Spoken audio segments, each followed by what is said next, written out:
另外，台中南区这间50年的土角厝，因为厝旧啊，厝主按算要重启，拆厝的时，隔壁手机店的天棚熊煞规个放落来，该在迄当时也未开店，无人受伤。另外一边电器行嘛漏水，因为事主讲敢若要赔一半的价数，大家也阁敲袂好势。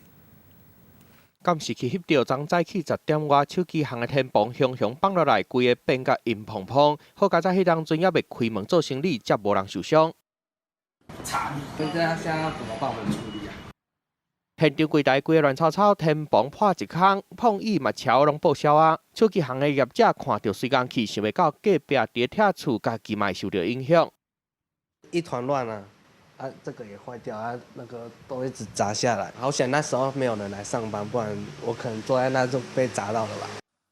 原来隔壁一间50-60年的土角厝，因为厝伤旧啊，厝主要重启，想要到进前工人伫拆厝的时阵，因为有一道壁是2间做费用的，加上厝伤旧啊，天棚才会放落来。